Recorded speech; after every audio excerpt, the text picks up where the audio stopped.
नमस्कार. 8:30च्या बातमीपत्रात मी मंजिरी मराठे आपलं स्वागत करते. सुरुवातीला एक नजर ठळक बातम्यांवर. भारत प्रशांत द्वीप संमेलनाला जयपूर इथं उद्यापासून सुरुवात. 15 देशांचे राष्ट्रप्रमुख सहभागी होणार.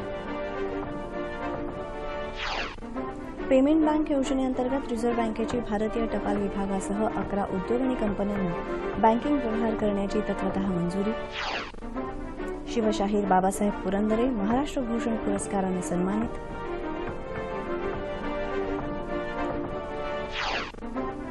माजी पंतप्रधान राजीव गांधी यांच्या जयंतीनिमित्त आज देशभर राष्ट्रीय सद्भावना दिनाचे कार्यक्रम. आणि भारत श्रीलंका दरम्यान दुसरा क्रिकेट कसोटी सामना आजपासून कोलंबोत.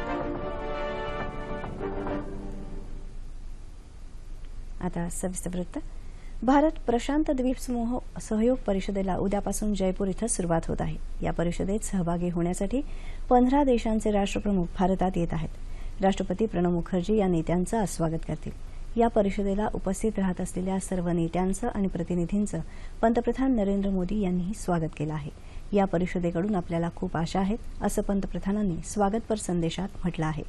या परिषदेमुळे द्वीपसमूहाबरोबर भारताचे संबंध अधिक दृढ होतील असा विश्वासही पंतप्रधानांनी व्यक्त केला. प्रथमच दिल्लीबाहेर होत असलेल्या या परिषदेचं उद्घाटन पंतप्रधान नरेंद्र मोदी करतील. या परिषदेत सहभागी होण्यासाठी फिजीचे पंतप्रधान भारतात दाखल झाले आहेत. हवामानात होत असलेल्या बदलांशी सामना करण्यासाठी द्वीपसमूह देशांना आपलं ज्ञान देण्यास भारत तयार असल्याचं परराष्ट्र व्यवहार मंत्री सुषमा स्वराज यांनी सांगितलं.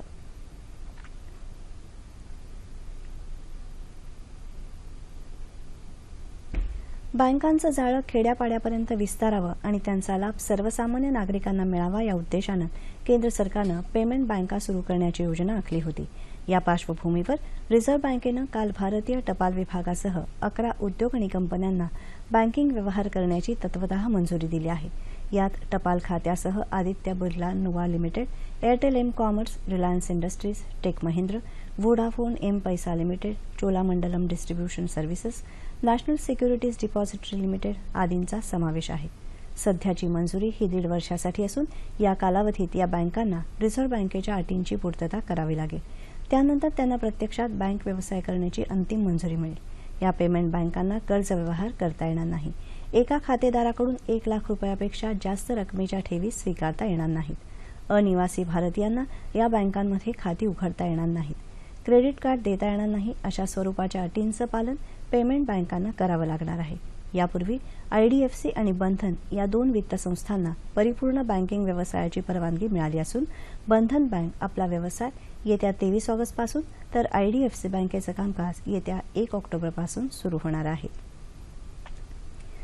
पाकिस्ताननं काश्मीरमधल्या फुटीरतावादी नेत्यांना चर्चेसाठी निमंत्रित केल्यामुळे येत्या 23 ऑगस्ट रोजी उभय देशात होणाऱ्या राष्ट्रीय सुरक्षा सल्लागार चर्चेचं भवितव्य टांगलीला लागण्याची शक्यता आहे.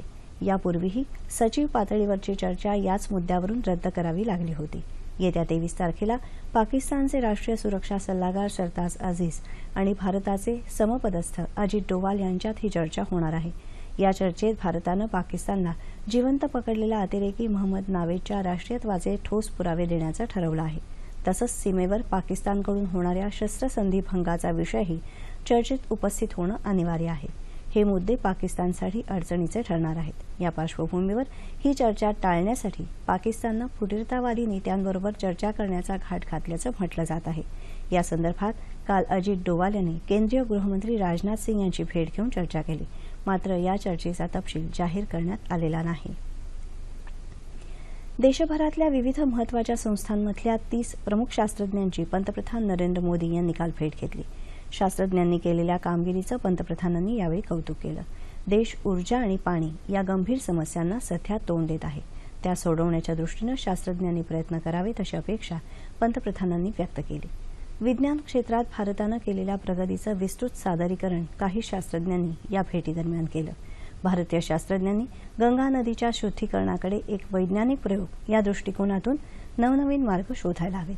तसंच गंगा नदीसह देशातल्या इतर नद्यांच्या स्वच्छतेकडे एक आव्हान म्हणून पाहायला हवं असं पंतप्रधान म्हणाले.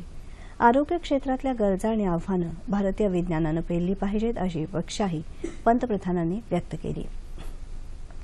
पॅरिस येथे होणाऱ्या आगामी हवामान परिषदेसाठी जागतिक स्तरावर भारतानं नेतृत्व करण्यासाठी विविध कल्पना भारतीय शास्त्रज्ञांनी मांडाव्यात, असंही मोदी यांनी सांगितलं. महाराष्ट्राचं प्रेरणास्थान असलेल्या छत्रपती शिवाजी महाराजांचा गौरवशाली इतिहास आपल्या ओघवत्या शैलीत जगभरातल्या 3 पिढ्यांपर्यंत पोहोचवणाऱ्या शिवशाहीर बाबासाहेब पुरंदरे यांना महाराष्ट्र भूषण या राज्याच्या सर्वोच्च सन्मानानं काल गौरवण्यात आलं. मुंबईत राजभवनातल्या दरबार सभागृहात झालेल्या अत्यंत दिमागदार सोहळ्यात राज्यपाल चे विद्यासागर राव आणि मुख्यमंत्री देवेंद्र फडणवीस यांच्या हस्ते बाबासाहेबांना हा सन्मान प्रदान करण्यात आला. 10 लाख रुपये सन्मानधन, शाल, श्रीफळ आणि सन्मानपत्र असे या पुरस्काराचं स्वरूप आहे. या अलौकिक महापुरुषाचं चरित्र लोकांना सहज समजावं यासाठी सोप्या, शाहिरी आणि अभ्यासपूर्ण शैलीत शिवचरित्र लिहिण्याचा आपण प्रयत्न केला, असे विनम्र उद्गार शिवशाहीर बाबासाहेब पुरंदरे यांनी यावेळी काढले. मात्र हा इतिहास चर्चा, चिकित्सा आणि मूल्यांकन करूनच लिहिला असल्याचं त्यांनी स्पष्ट केलं. संत ज्ञानेश्वरांकडून आपल्याला लिखाणाची प्रेरणा मिळाली, असंही त्यांनी यावेळी सांगितलं. हा सन्मान मिळाल्याचा आनंद तर निश्चित आहे, पण त्याबरोबर येणाऱ्या जबाबदाऱ्यांनी मी भांबावून गेलो आहे, कारण यापूर्वी अनेक प्रतिभासंपन्न मान्यवरांना हा पुरस्कार देण्यात आला आहे, अशी भावना त्यांनी व्यक्त केली.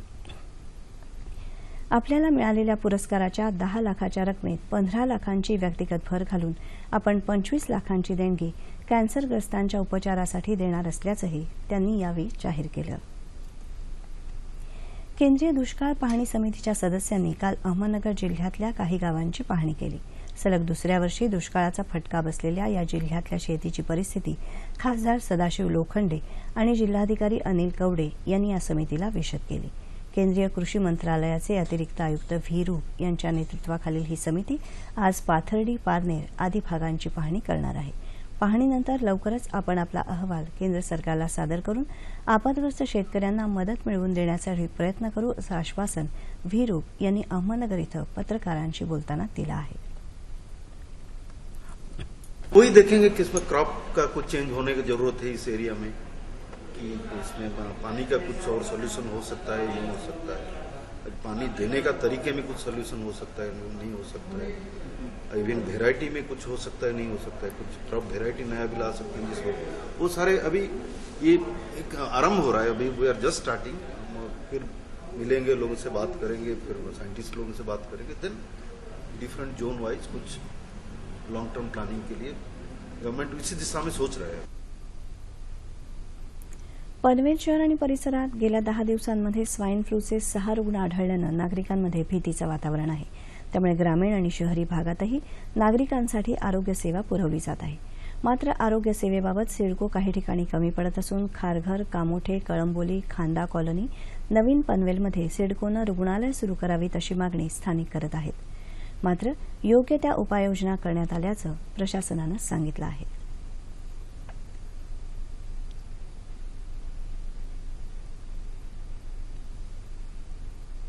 पनवेल नगरपालिकेतर्फे प्रत्येक घरात जाहिराती वाटून किंवा मोठमोठे चौकाचौकात बॅनर लावून स्वाईन फ्लू होऊ नये याच्यासाठी काय खबरदारी घ्यावी ते आम्ही बॅनरतर्फे त्यांना कळवतो ना. रोजच्या आठवड्यातून 2 ते 3 वेळा रिक्षा पाठवून त्यांना त्याच्याबद्दल माहिती दिली जाते. 100 डिग्रीपेक्षा जास्त ताप 2 दिवस व घशात खवखव करणे, नाक गळणे, खोकला येणे, दम लागणे अशा प्रकारचे जर लक्षणं दिसून आले तर आपण नजीकच्या आपल्या फॅमिली फिजिशियन किंवा शासकीय रुग्णालयात जाऊन त्याची स्क्रीनिंग करून घ्यावी व त्याप्रमाणे डॉक्टरांच्या सल्ल्यानुसार आपण योग्य वेळेमध्ये जर औषधोपचार घेतला तर स्वाईन फ्लू हा बरं होण्याचे प्रमाण खूप जास्त आहे.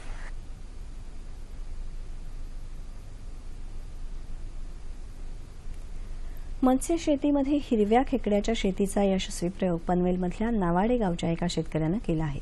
हिरव्या खेकड्याच्या शेतीत 2.5 किलोपर्यंत वजनाचे खेकडे तयार होतात. त्याला परदेशात सुद्धा चांगली मागणी आहे. मासे आणि कोळंबी शेतीच्या बरोबरीनं हिरव्या खेकड्याची शेती शेतकऱ्यांना आर्थिकदृष्ट्या मोलाची मदत करणार आहे.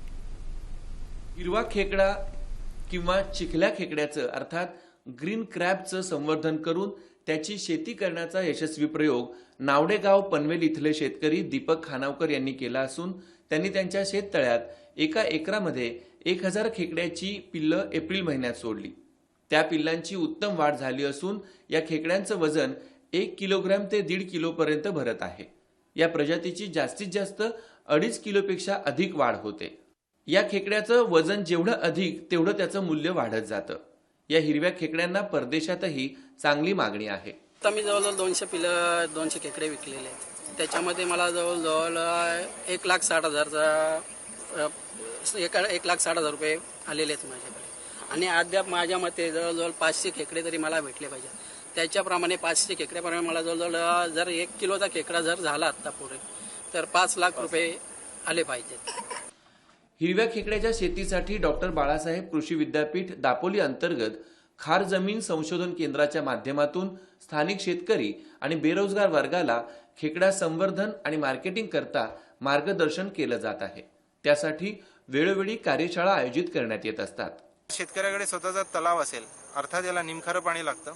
निमखारा पाण्याचा तलाव असेल तर याला एक कुंपण करून घ्यायचं असतं आणि ते कुंपण कसं असावं ह्या बाबतीतही संशोधन झालेलं आहे. आणि हे आता जे प्लास्टिकचं ताडपत्र आपण बघत आहात हे अतिशय किफायतशीर असं कुंपण आहे. याच्यातून खेकडे पळून जात नाही. ते पळायचा प्रयत्न जरी केला तरी घसरून खाली पडतात आणि त्याची कॉस्टिंगही फार कमी आहे. आणि त्यामुळे अशा प्रकारचं कुंपण आणि त्यांना लपण्याच्या जागा या 2 महत्त्वाच्या गोष्टी जर खेकडा संवर्धन करताना जर केल्या तर याच्यामध्ये नक्कीच चांगला फायदा आहे. या प्रयत्नांमुळे शेतकऱ्यांना हिरव्या जातीच्या खेकड्याची शेती हा नवीन पर्याय मत्स्य शेतीच्या बरोबरीनं उपलब्ध झाला आहे. देशातल्या विज्ञान आणि तंत्रज्ञान तसंच दूरसंवाद क्षेत्रात मोलाची कामगिरी बजावणारे माजी पंतप्रधान राजीव गांधी यांची आज जयंती. त्यांचा जन्मदिवस देशभरात राष्ट्रीय सद्भावना दिवस म्हणून साजरा करण्यात येतो. या निमित्तानं सहकारी कार्यालय आणि विविध आस्थापनांमध्ये भावनिक ऐक्य आणि सामंजस्य यासाठी कार्यरत राहण्याची प्रतिज्ञा घेतली जाते. महाराष्ट्रात या निमित्तानं आजपासून 3 सप्टेंबरपर्यंत सद्भावना पंधरवडा साजरा करण्यात येणार आहे. राजीव गांधी जयंतीनिमित्त शासकीय पातळीवर तसंच काँग्रेस पक्षातर्फेही विविध कार्यक्रमांचं आयोजन करण्यात आलं आहे.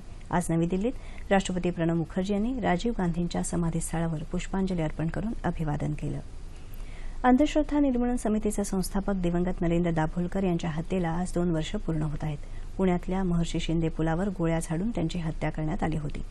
2 वर्षांनंतरही त्यांच्या मारेकऱ्यांना पकडण्यात पोलिसांना यश आलेलं नाही. आता हा तपास सीबीआयकडे वर्ग करण्यात आला आहे. अंधश्रद्धा निर्मूलन समितीचे कार्यकर्ते रिंगण नाट्याच्या माध्यमातून नरेंद्र दाभोलकरांना आज पुण्यात आदरांजली वाहणार आहेत. राज्यातही अनेक ठिकाणी दाभोलकर स्मृती दिनानिमित्त जनजागृती कार्यक्रमांचं आयोजन करण्यात आलं आहे.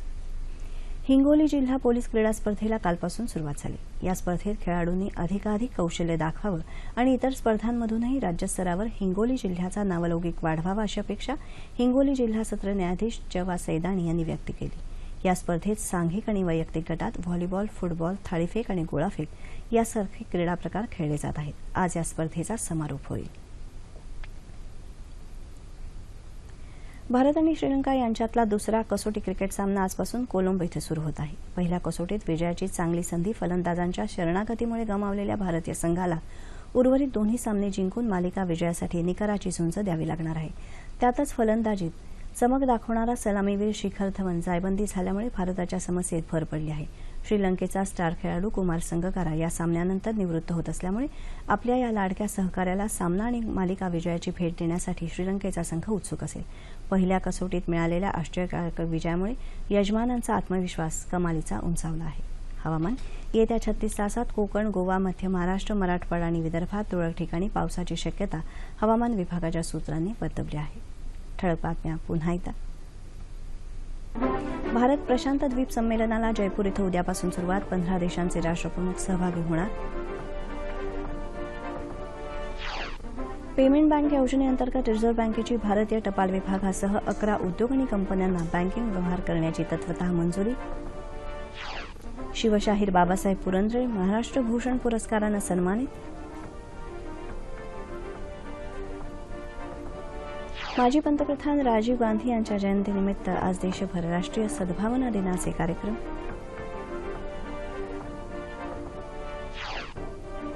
आणि भारत श्रीलंका दरम्यान दुसरा क्रिकेट कसोटी सामना आजपासून कोलंबो.